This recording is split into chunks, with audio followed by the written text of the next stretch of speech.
Bom, pessoal, boa tarde. A gente vai dar início, então, às nossas aulas com matéria de física, primeiramente física do terceiro ano, tá? Então, seria aí algumas aulas, digamos, de pré-ENEM. São estudos mais direcionados, tá? Para questões de concursos, de vestibulares, de ENEM. E a gente vai trabalhar primeiro essa fase de física de terceiro ano, porque é a fase que tem mais a parte que tem mais a ver com eletricidade, ok? Então a gente começa pela lei de Coulomb. E se o vídeo for de alguma ajuda para vocês, peço para deixar um joinha para ajudar a divulgação do canal, compartilhar, indicar para os amigos, beleza? Então vamos lá, a lei de Coulomb. A primeira coisa que a gente tem que saber para entender a lei de Coulomb é o princípio básico de ação, de forças de ação e forças de repulsão. Então todo mundo sabe que quando a gente tem duas cargas de sinais opostos, essas cargas exercem entre si uma força de atração. E se a gente aproxima duas cargas de mesmo sinal, essas cargas exercem uma força de repulsão. Independente se for carga positiva, então mais e mais repulsão. Se eu tivesse duas cargas negativas, também seria uma força de repulsão. Então, cargas de mesmo sinal, elas se repelem, e cargas de sinais opostos, elas se atraem, certo? E essa é a expressão onde a lei de Coulomb gira em torno. Então, a definição da lei de Coulomb vai girar em torno dessa expressão, tá? Uma coisa muito importante da gente lembrar que a lei de Coulomb se aplica para cargas puntiformes. São cargas como essas daqui, ó, como pontos, são bolinhas a representação. Se eu tivesse, por exemplo, uma carga numa placa de capacitor, não se aplicaria nela a fórmula da força elétrica de acordo com a lei de Coulomb. Então, a lei de Coulomb, a gente vai estar trabalhando agora só sobre cargas puntiformes, tá joia?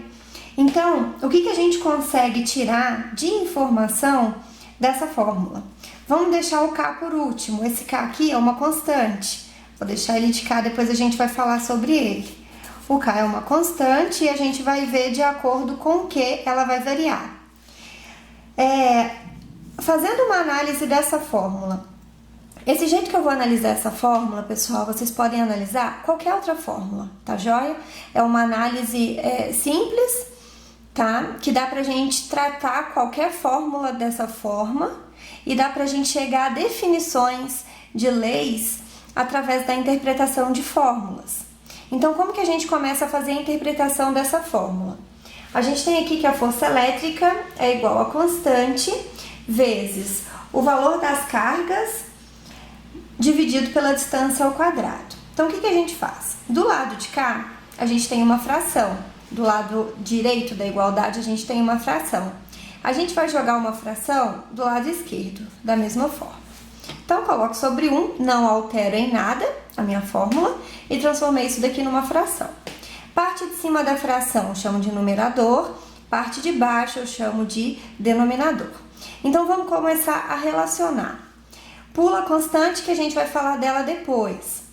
Valor das cargas, eu tenho aqui a multiplicação do valor das cargas com relação à minha força. Se eu for analisar, desse lado da igualdade, nessa fração, a minha força elétrica está na parte de cima, no numerador. Analisando a fração de cá, a multiplicação das minhas cargas também está na parte de cima, no numerador. Então, quando ambas estão na mesma posição, a gente fala que esses valores são diretamente proporcionais. O que quer dizer quando eu falo que esses valores são diretamente proporcionais? Significa que quanto maior for o valor das minhas cargas, quanto maior for o valor de Q1 e Q2, maior será o valor da minha força, certo? Se eu tenho o resultado primeiro da força, se a minha força é muito alta, significa que os meus valores de Q1 e Q2 são altos.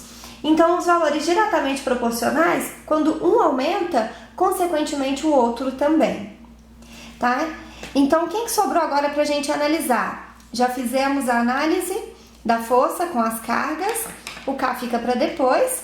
Vamos fazer a análise agora da força com a distância. Desse lado da igualdade, na fração, a força elétrica está no numerador, na parte de cima. E a distância nessa fração está na parte de baixo. Quando a gente tem a relação entre duas grandezas em que uma está no numerador, a outra está no denominador, a gente fala que essas grandezas são inversamente proporcionais.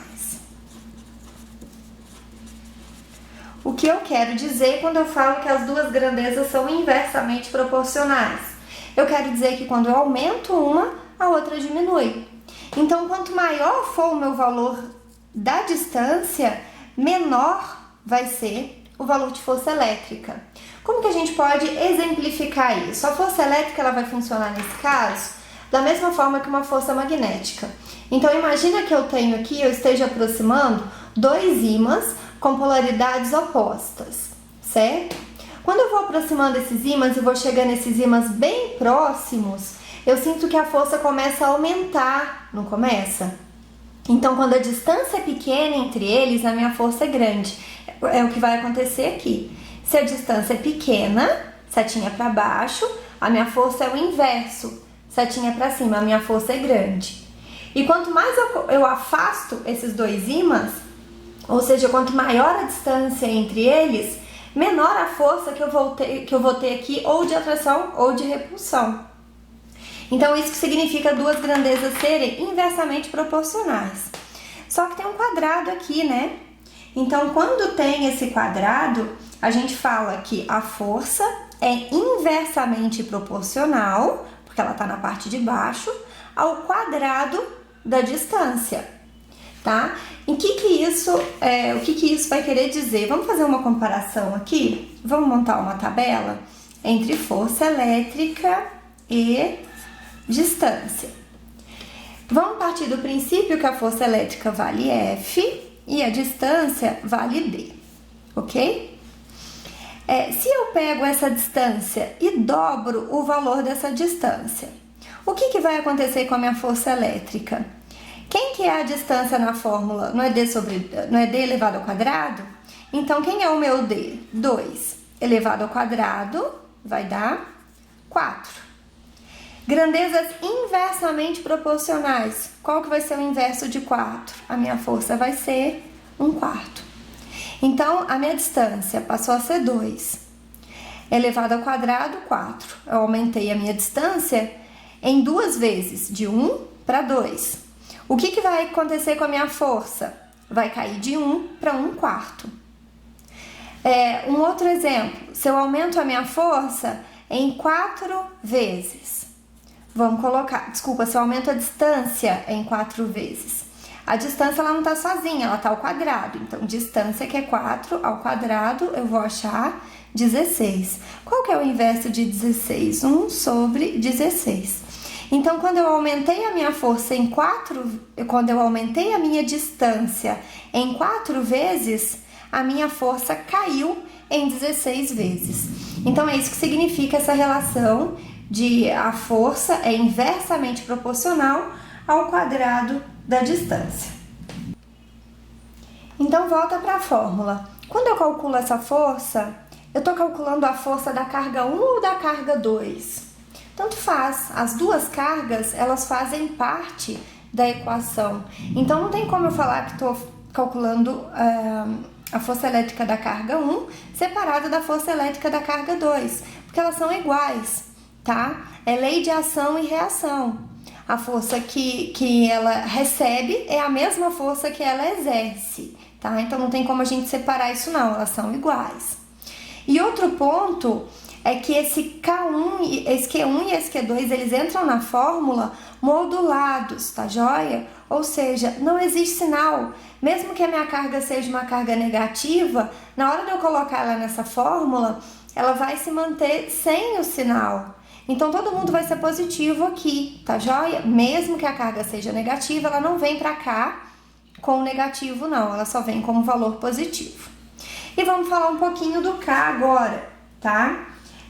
Quem que é o K? A gente chama, ele é uma constante, né? Só que uma constante de quê?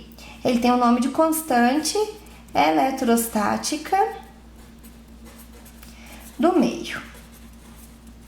O que ele quer dizer? Se ele depende do meio, ele depende de onde essas cargas vão estar posicionadas. Essas cargas, elas vão estar no vácuo?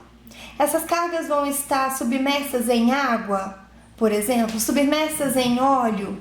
Então, é esse K que vai definir para mim onde essas cargas vão estar posicionadas. E para achar esse K, existe também uma fórmula. A constante é igual a 1 sobre 4π vezes o epsilon. 1, 4 e π são constantes, joia? E agora o epsilon. O epsilon a gente chama de permissividade dielétrica do meio. Traduzindo isso, qual que é a permissão? Então, quanto que esse meio vai me liberar, vai deixar essa força agir de maneira mais fácil ou de maneira mais difícil?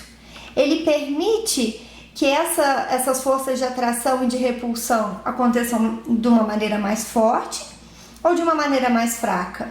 Então, ele vai acontecer para mim, tá? Esse K, olha aqui, a constante, como ela também está na parte superior, ela é diretamente proporcional à força elétrica. Então, quanto mais alto for o meu K, a minha constante eletrostática do meio, mais alta vai ser a minha força elétrica. Se 1 é constante, 4 é constante e π é constante, eu relaciono esse K com epsilon, fazendo a mesma relação que a gente fez na fórmula de K. Se eu faço isso daqui virar uma fração, eu tenho aqui numerador, denominador. De K, numerador, denominador. O K está no numerador. O epsilon está no denominador. Então, se um está na parte de cima, o outro está na parte de baixo, a gente fala que essas duas grandezas são inversamente proporcionais. Então, para eu ter um K alto, para que a minha força elétrica seja alta, o meu epsilon tem que ser o quê? O inverso dele alto vai ser ele baixo. Então, quanto mais baixo for o valor do meu epsilon, melhor vai ser a minha força elétrica. Qual que é o epsilon mais baixo que eu encontro? O epsilon mais baixo que eu encontro é no vácuo. Tanto que algumas fórmulas já apresentam direto, né? Quando querem falar que o cálculo da força elétrica vai ser no vácuo, ele vem como KO, ok? Então, aqui ele já está representando que essa força, ela vai estar no vácuo. Um exemplo, o mais comum, só para vocês compararem. Se o meio fosse a água, o valor de epsilon na água é 81. Então, olha, ele é 81 vezes maior do que o epsilon no vácuo. Se o epsilon é muito grande, o que vai acontecer com a minha constante? Ela vai ser muito pequena. Se a constante é pequena e ela é diretamente proporcional à força, o que vai acontecer com a minha força elétrica? Vai ser pequena. Então, quando eu coloco essas cargas na água, eu gero uma força elétrica bem menor do que quando essas cargas elétricas estão no vácuo. Porque daí eu tenho um epsilon baixo. Se o epsilon é baixo, a minha constante eletrostática vai ser alta. Se a constante eletrostática é alta, eu tenho também uma força elétrica alta. Não existe só a água, existem outros, né? E caso seja dado isso para vocês, esse valor vai ser informado, ele é tabelado, ele é constante, ok? Então, gente, se o vídeo ajudou vocês, por favor, dá um joinha aí pra mim. Deixem nos comentários alguma dúvida, alguma sugestão. E eu pretendo dar continuação a essa aula, postando uma aula por semana. Então, daqui uma semana vai ter uma aula nova pra vocês. Nós vamos estar falando sobre campo elétrico, tá bom? Muito obrigada!